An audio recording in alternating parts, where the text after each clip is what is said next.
أعوذ بالله من الشيطان الرجيم بسم الله الرحمن الرحيم السلام عليكم ورحمة الله وبركاته الحمد لله حمدا كثيرا طيبا مباركا فيه كما يحب ربنا ويرضى أشهد أن لا إله إلا الله وحده لا شريك له وأشهد أن محمدا عبده ورسوله يا أيها الذين آمنوا اتقوا الله حق تقاته ولا تموتن إلا وأنتم مسلمون يا أيها الناس اتقوا ربكم الذي خلقكم من نفس واحدة وخلق منها زوجها وبث منكم رجالا كثيرا ونساء واتقوا الله الذي تساءلون به والأرحام إن الله كان عليكم رقيبا يا أيها الذين آمنوا اتقوا الله وقولوا قولا سديدا يصلح لكم أعمالكم ويغفر لكم ذنوبكم ومن يطع الله ورسوله فقد فاز فوزا عظيما أما بعد فإن أحسن الكلام كلام الله وخير الهدى هدى محمد صلى الله عليه وسلم وشر الأمور محدثاتها وكل محدثات بدعة وكل بدعة ضلالة وكل ضلالة في النار. Ma'asyiral muslimin wal muslimat, sidang majelis salat zuhur Masjid Fatah Hidayat, semoga Allah muliakan dunia dan akhirat. Alhamdulillah, izin Allah kita bisa berkumpul di tempat yang mulia ini, di masjid yang mulia ini, yang mudah-mudahan Allah jadikan kumpul kita seperti yang kita niatkan, agar Allah menjadikan amal soleh kita bisa bertawasul di atasnya. Berharap waktu yang akan datang nanti akan lebih baik di malam hari ini, insyaallah. Jamaah Allah muliakan, Uwais Al-Qarni, hikayat yang betul-betul mengatakan jiwa setiap pemuda bahwa ternyata dunia ini ditaklukkan bukan cuma dengan kesubuhan juhdunya saja. Memang ada hadar dalam Islam, waspada, manjada wajada, itu hadar. Siapa yang sungguh-sungguh pasti dapat. Itu bukan hadis, itu kata mutiara mahfuzat. Manjada wajada, siapa yang sungguh-sungguh pasti dapat. Tapi tetap orang Islam berkeyakinan bahwa maksiat itu milik Allah. Wa matasawillah masya. Kalian tidak punya kemampuan kecuali izin. Boleh berusaha, cuma kan izinnya Allah pada akhirnya. Hikayat tentang Uwais Al-Qarni ini mengabarkan kepada kita bahwa pernah ada seorang anak muda yang tidak satu ulama pun berani mengabarkan tentang keulamaannya. Karena kalau kita buka dalam kitab Syiar Alam An-Nubal Imam Az-Zahabi, kita nggak menemukan kecuali pada Syiar Alam Al-Huda. Ya, orang-orang yang Allah berikan petunjuk, betul-betul hidayah. Siapa sih Uwais Al-Qarni? Ya, ini seorang anak muda yang berasal dari negeri Yaman. Yang memang Rasulullah pernah katakan kepada Umar, kalau nanti kau memiliki masalah, datangilah seorang pemuda yang bernama Uwais Al-Qarni dengan ciri-ciri yang Rasul kabarkan. Mintalah doa darinya. Masya Allah. Umar yang Rasul katakan, Umar fil jannah, Umar di surga. Jadi suruh minta doa sama seorang pemuda yang tidak ada satu ulama pun mengatakan tentang keulamaannya. Artinya dia cuma manusia biasa. Para hafiz Quran pun tidak mengatakan bahwa Uwais Al-Qarni itu penghafal Quran, tidak. Atau penghafal hadis atau periwayat hadis, tidak. Dia cuma seorang pemuda yang diuji dengan sekian banyak ujian. Salah satu bentuk ujiannya adalah dia memiliki penyakit sopak. Sopak itu ya, belang-belang pada bagian kulit. Kemudian pun dia tinggal di sebuah kampung yang jauh dari keramaian. Dia punya seorang ibu yang cacat. Sehingga apapun yang dia lakukan, yang dia nomor satu kan adalah ibunya. Ini Rasul memberikan contoh seorang pemuda yang seperti ini bukan main-main. Karena kita akan bicara sukses. Sukses itu bukan meninggalkan kampung, tidak pulang kalau belum berhasil, bukan. Ini Islam nggak pernah bahas sukses atau nggak sukses. Itu mah urusan Allah. Anda sukses, alhamdulillah. Anda nggak sukses, bersabar. Karena kaya atau miskin pun Anda mati, kan begitu. Coba yang jadi permasalahan di kondisi apapun Anda, bisakah Anda istiqomah di atas fitrah Allah ciptakan Anda untuk apa? Wa ma khalaqtul jinna wal insa. Tidaklah aku ciptakan jin dan manusia kecuali untuk beribadah. Ini yang perlu kita bikin tebal sedikit hurufnya ini. Sehingga jangan dunia ini membuat kita terlena. Ya. Saya kalau makan-makan sama beberapa orang-orang alim di Madinah, selesai makan dia berkata, pada dunia. Ya, makanan ini dunia cuma segini. Kalau kita makan di rumah, makan Padang tuh sepiring kenyang. Dunia.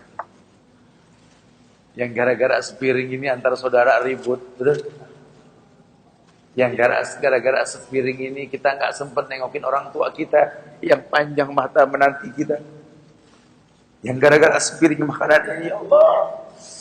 Sampai kadang-kadang kita nggak tegur sapa sama tetangga yang sudah lama kita kenal dan lain sebagainya. Dunia, mata'ul ghurur. Ini kelebihan Uwais Al-Qarni ini diabadikan dalam hadis Rasulullah sallallahu alaihi wasallam. Bahkan Bukhari Muslim pun memuliakan dengan beberapa asar yang menjelaskan tentang beliau. Masya Allah. Hingga Uwais berkata kepada ibunya bahwa tidak ada sesuatu pun yang pernah kutolak dari apa yang kau pinta, wahai ibu. Kecuali satu permintaan yang dia bingung untuk menjawabnya, bisa atau tidak. Ibunya berkata, Uwais, entah kapan umurku ini akan dipestah oleh Allah, dinantikan oleh Allah. Entah kapan malaikat maut mendatangi. Ibumu ini tidak sempurna, cacat, wahai Uwais. Mungkinkah ibu bisa menangkap Ka'bah? Yang Uwais tidak bisa menjawab. Berpikir ya, bagaimana membawa ibunya dari negeri Yaman menuju Mekah. Yang kalau sekarang kita naik pesawat saja butuh 2 jam sampai 3 jam baru sampai. Kebayang. Hingga Uwais pun berinisiatif memohon kepada Allah sebuah kemudahan. Dia latih dirinya untuk biasa menggendong sesuatu yang berat. Uwais melatih dirinya mengambil seekor anak sapi, kemudian menggendongnya menuju atas gunung selama 8 bulan.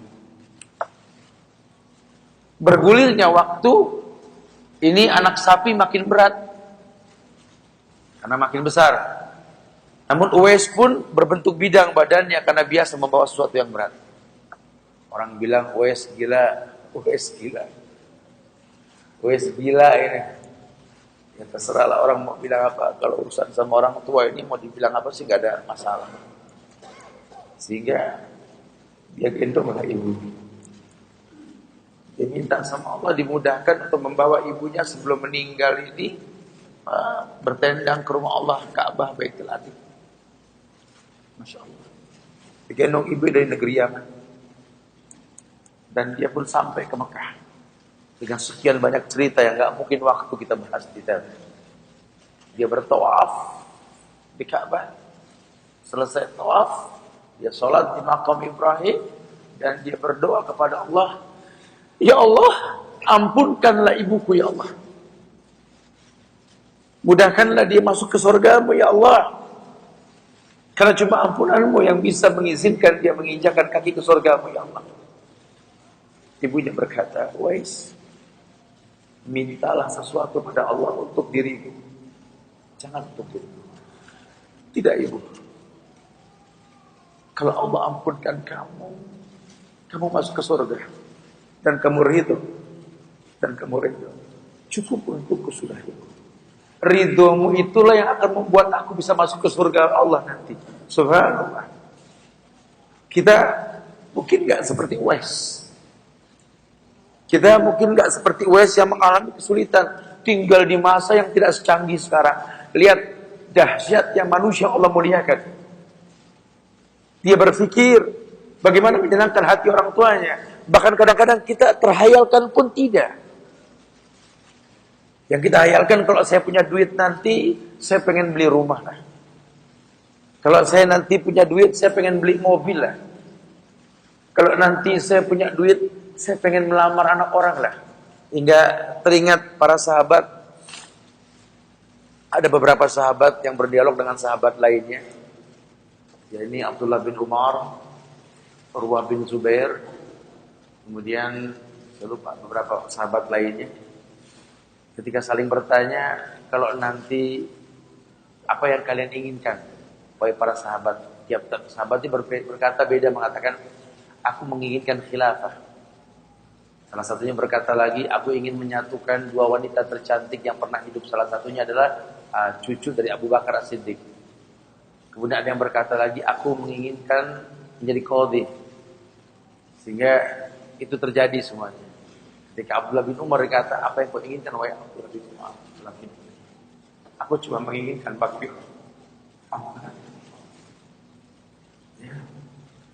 Umar ibn Khattab diperintahkan Rasulullah Sallallahu Alaihi Wasallam untuk berjumpa dengan Uwais. Ada satu keunikan. Ketika Uwais berkata, ya Allah, ampunkan ibuku. Ya Allah, izinkan ibuku untuk memasuki surgamu, ya Allah. Uwais, mintalah sesuatu kepada Allah untuk dirimu. Tidak.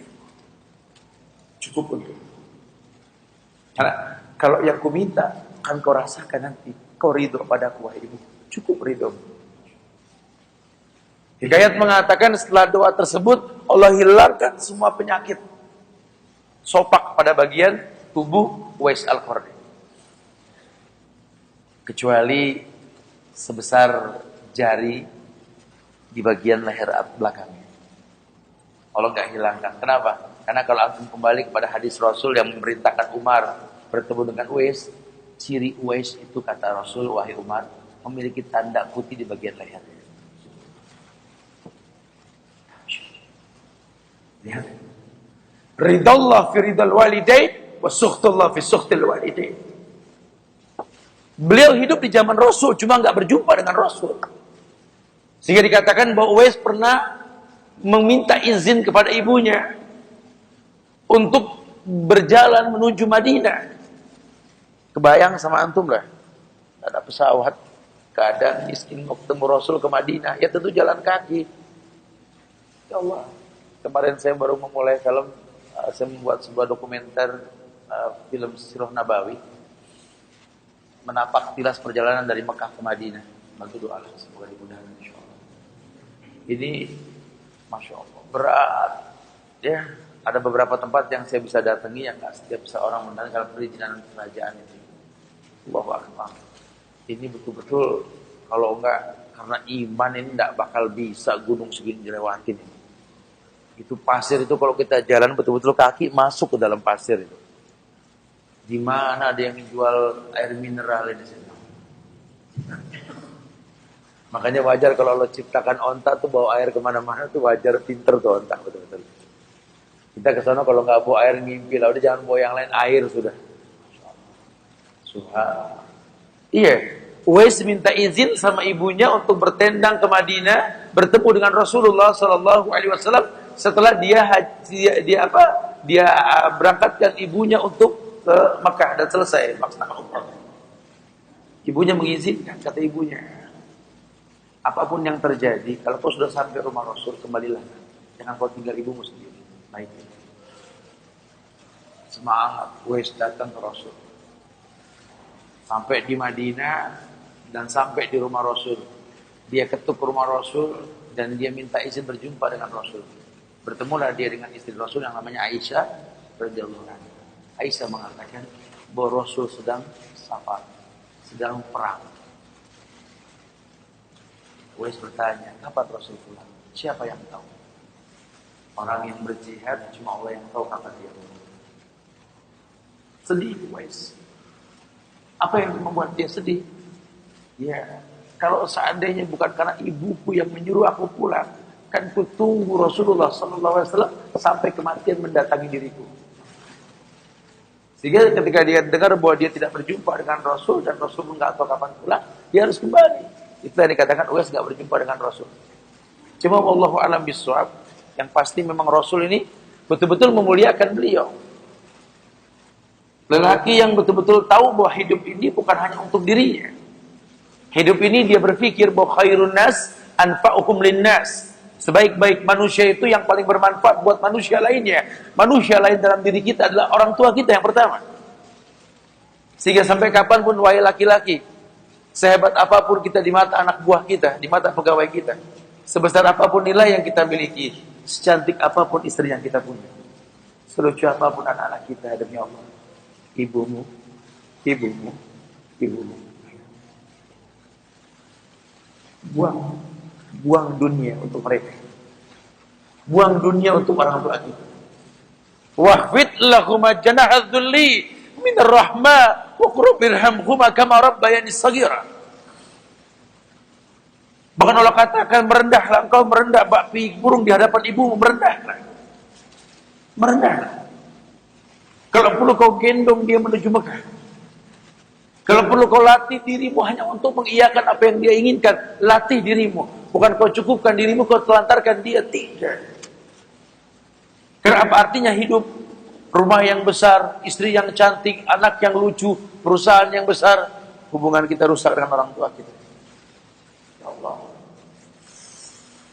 ambil semua yang kumiliki, ya Allah. Ambil semua perusahaanku, ambil semua tokoku, ambil semua modalku, ya Allah, ambil. Tapi jangan pernah kau ambil cinta kasih kepada kedua orang tua. Ini prinsip hidup. Makanya ketika Allah berfirman dalam Al-Isra ayat 21 hingga 23, Allah mengatakan, wa qada rabbuka alla ta'budu illa iyyahu wa bil walidaini ihsan. Wa qada rabbuka alla ta'budu illa iyyah. Jadi sebuah takdir, ketetapan yang tak bisa berubah. Wa qada rabbuka alla ta'budu illa iyyahu wa bil walidaini ihsana. Allah gandengkan dua amalan mulia. Telah menjadi sebuah ketetapan Allah, takdir. Alla ta'budu illa iyyahu. Jangan pernah engkau beribadah kecuali hanya kepada Allah. Wa bil walidaini ihsana. Allah mengatakan wabil walidaini ihsana, bukan imaman, bukan islaman, bukan ihsanan. Level tertinggi manusia. Kalau untuk orang tua, ihsan. Islam saja tidak cukup, iman pun tidak cukup, ihsan. Puncaknya agama. Anta budallah ka'annaka tara, fa in lam takun tara, walakin Allah yarak. Bahwa kau beribadah seakan-akan kau melihat Allah. Kalaupun kau tak melihat Allah, kau yakin Allah melihat dirimu. Jadi kalau dipraktekkan sekarang ini mungkin kita bisa berbuat apa saja. Orang tua kita nggak tahu. Kita bisa korupsi. Kita bisa berbuat zalim. Kita bisa berbuat apa saja yang kita inginkan. Aman kok. Tidak ada yang tahu. Cuma jangan lupa, di belakang namamu ada nama orang tua. Fulan bin Fulan. Ibumu pun mau dikatakan Ummu Fulan, Ummu Fulan. Maka kalau orang yang berilmu, iya ya, ini nama gak main-main. Maka sering suka pakai kunyah. Abu Fulan, Ummu Fulan, Fulana, Bintu Fulan, Ibnu Fulan. Itu sebenarnya cara bangsa Arab itu untuk saling mengingatkan orang untuk sadar jangan hidup kebablasan. Ya makanya ketika kemarin berjumpa sama saya Muhammad Abdullah Singkiti di Madinah, saya bertanya sama beliau tentang alasan Allah memilih bangsa Arab ini, bangsa yang diturunkan Nabi yang mulia Muhammad SAW. Karena sebelum-sebelumnya ini kan Parsi. Kenapa mesti Arab sih yang diutus Muhammad sallallahu alaihi wasallam? Apa kelebihan negara Arab sih, Syekh? Anak nanya apa adanya, dia berusaha polos. Saya mengatakan yang pertama, Masya Allah, terserah Allah, ada masyiahnya Allah. Dan yang kedua, kemuliaan bangsa Arab, yang orang ini nggak tahu, bahkan banyak orang yang melecehkan. Kita besar di Indonesia, yang dulu-dulu banyak orang pada bilang, orang tua kita suka ngomong itu orang Arab itu orang yang malas, orang yang bodoh-bodoh. Makanya negerinya dikelola sama orang kafir. Tapi setelah kita nimbrung masuk ke dalam dunia mereka, Masya Allah. Kan Allah tentukan mereka sebagai tempat diturunkannya Nabi, adanya Ka'bah, adanya Nabi Nabawi. Itu bukan sesuatu yang main-main. Negeri yang kering kerontang, yang tak ada air sama sekali. Ada Ka'bah di sana. Kenapa sih Ka'bah nggak dibikin di daerah puncak, dingin gitu kan? Jadi kalau orang Indonesia maunya begitu. Kenapa sih Ka'bah nggak dibikin di bukit tinggi, biar dinginan sedikit gitu loh? Oh ya nggak bisa begitu. Manusia punya mau, Allah berkehendak. Ternyata ada kelebihan yang mungkin bangsa lain nggak miliki. Yang pertama, sampai detik ini, sebejat-bejatnya orang Arab, sebodoh-bodohnya orang Arab, sholat pasti berjamaah. Misalnya. Ini bolehlah kita ambil pelajaran lah, karena Allah percayakan Ka'bah sama mereka. Kenapa kita nggak bermuhafadzah ala salafis shalih wal jadid?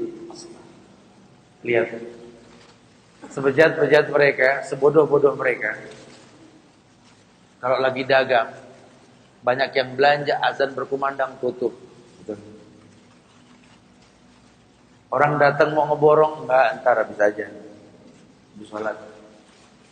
Saya bayar double, enggak, ini bukan masalah double. Yang punya rezeki manggil.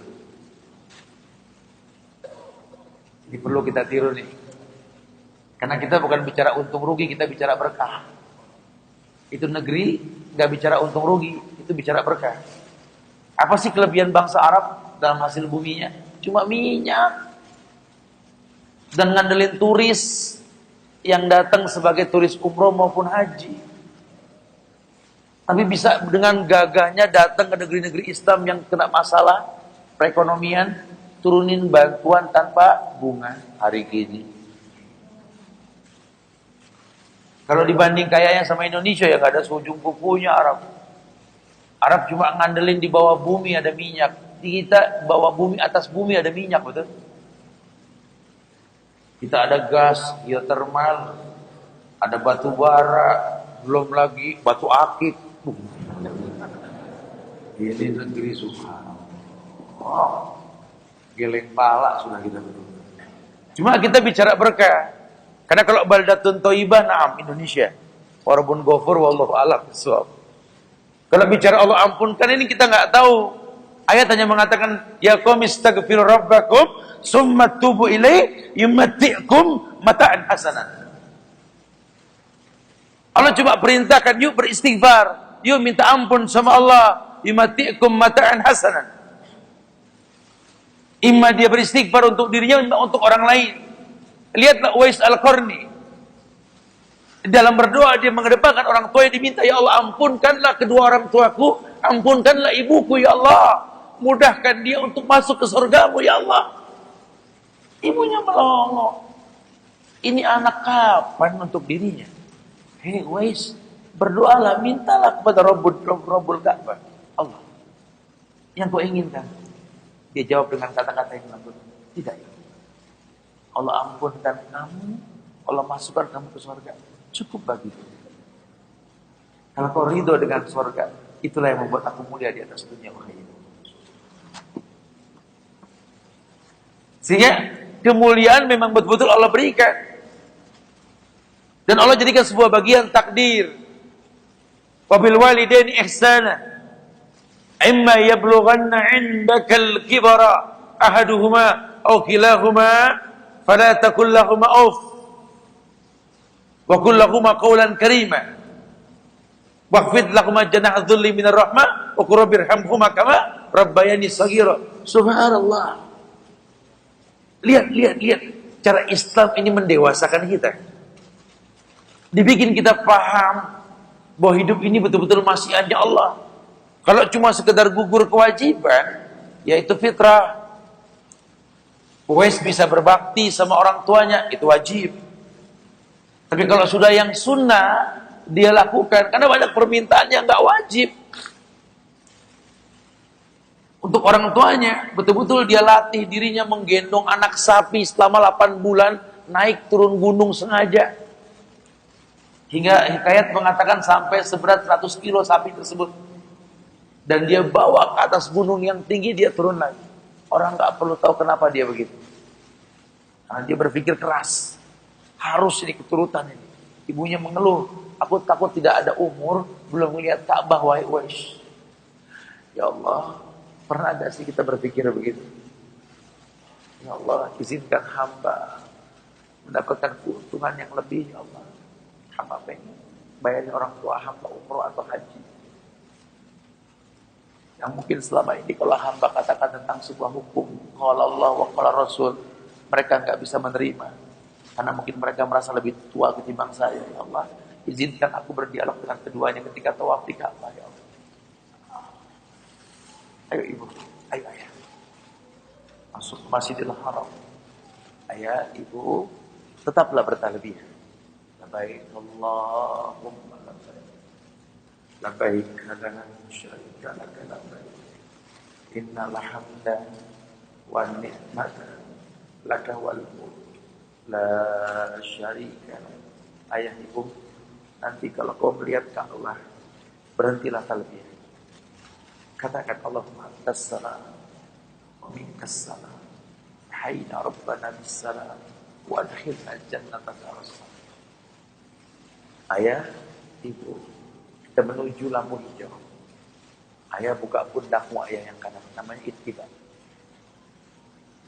Ayo, pegang tangan kanan, pegang tangan. Ayo, ayo. Itu Hajar Aswad. Itu lampu hijau. Nanti kalau kita sampai, angkat tangan kalian. Katakan Bismillah, Allah. Ayo ibu, ayo ayah.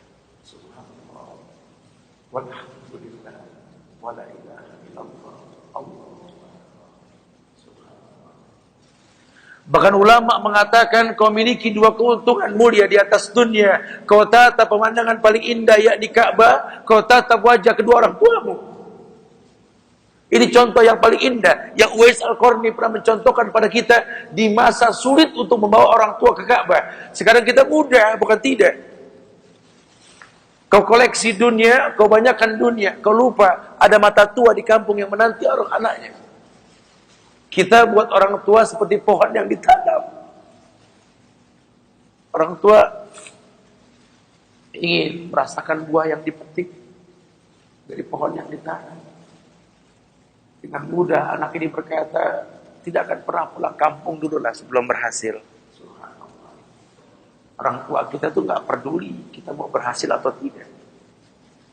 Yang dia tahu bahwa masa tua ini butuh bimbingan anak-anaknya. Temuilah mereka. Tanyakan pada mereka apa yang kalian inginkan dalam hidup kalian. Jadikan sebuah target dalam hidup. Sehingga kalaupun belum kita mendapatkannya, perjalanan tersebut dikatakan jihad. Perjalanan tersebut dikatakan takdir yang Allah muliakan setelah mentauhidkan Allah. Wa qada rabbuka alla ta'budu illa iyyahu wa bil walidaini ihsana. Kalau perlu haramkan telinga ini masuk kata-kata setiap pagi sebelum mendengar ucapan orang tua kita. Anak orang kau belikan handphone mahal. Temanmu yang tak ada hubungan kau belikan sesuatu yang membuat dia bangga. Pernahkah kau belikan sesuatu yang membuat orang tua bangga? Berikan. Gapai kemuliaan dari mereka. Seberapa susahnya kita pencet nomor telepon orang tua kita. Assalamualaikum ibu. Waalaikumsalam. Gimana ayah? Baik ibu. Bu, doakanlah anakmu ini di rantau. Mudah-mudahan ada rezeki. Kalau ini kita umroh atau mungkin kita wukuf bersama nih Pak Arafah nanti insyaallah kalau rezekinya lebih.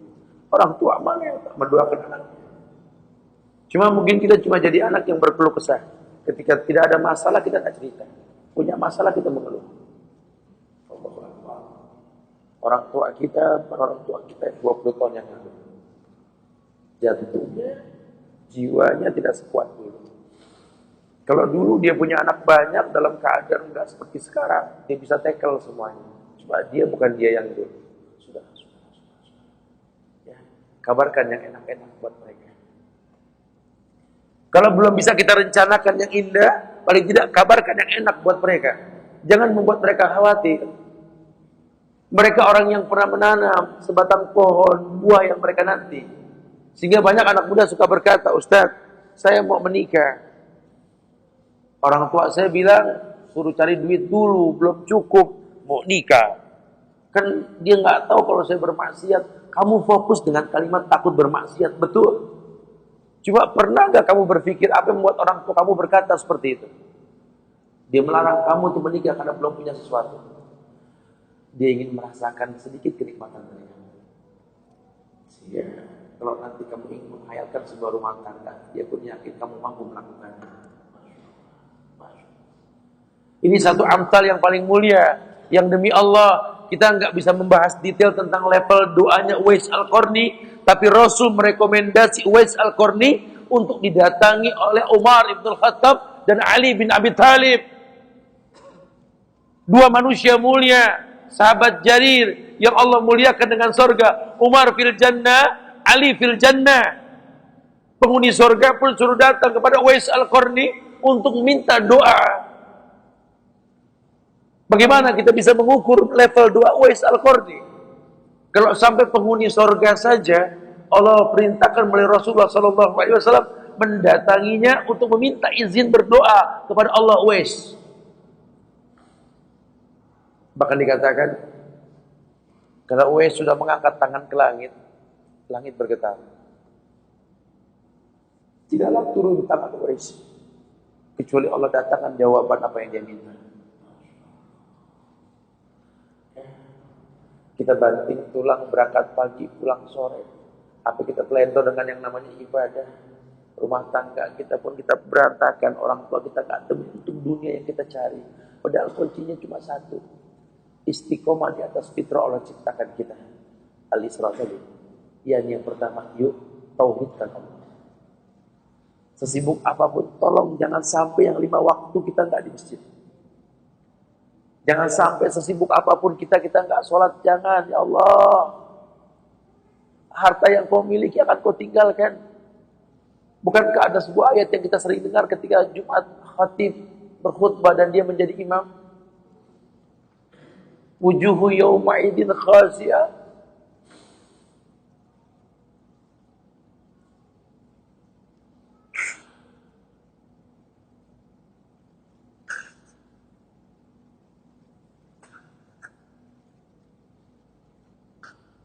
Allah katakan wujuhi yawma idzin khasiyah amilatun nasibah tasla narun hamiyah.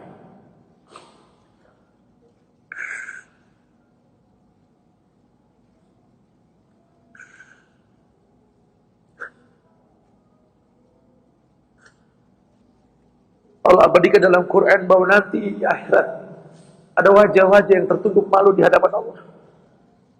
Amilatun nasibah. Dia beramal saleh. Dia beramal saleh. Dia berbuat baik. Amilatun nasibah. Cuma kata Allah, taslan naran hamiyah. Tusqa min ain. Laisa lahu ta'amun illa turid. La yusmin wa la yughni min ju'. Cuma karena apa? Karena kepada Tuhan. Cuma karena apa? Gemar mengkolaborasikan iman dengan maksiat. Tertunduk malu di hadapan Allah. Bukan dia tidak beramal saleh, dia beramal saleh. Cuma Allah batalkan semua amalnya karena dia lupa bahwa amal saleh memiliki rukun dan syarat. Imma ikhlas hanya untuk Allah dan mencontoh Rasulullah sallallahu alaihi wasallam. Namun dia lupa ridallah fi ridal walidain wa sukhtullah fi sukhtil walidain. Ini yang acap kali membuat kita lupa.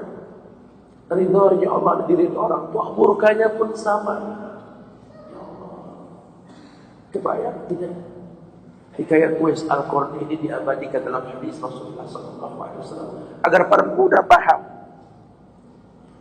Makanya sahabat-sahabat muda zaman Rasul tahu sekali bagaimana kunci mereka bisa menaklukkan dunia. Sampai terakhir itu Abdullah bin Zubair, ketika dia tahu bahwa dia tidak mungkin hidup lagi, dan di pertemuan terakhir dengan ibunya, dia temui ibunya.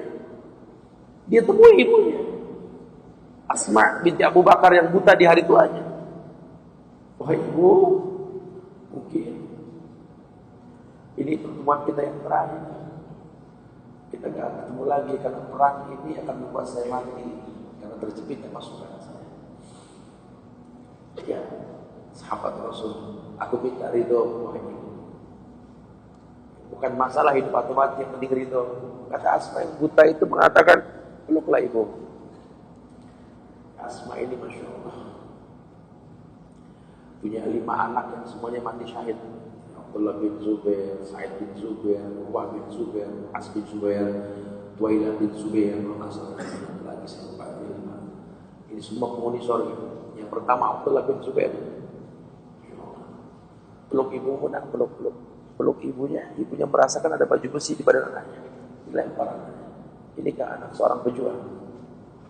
Inikah anak kekasih Rasulullah Abu Bakar? Inikah cucu kekasih Rasulullah Abu Bakar? Inikah anak ke Zubair bin Awwam, anaknya Asma, mau mati menghadapi musuh pakai baju besi?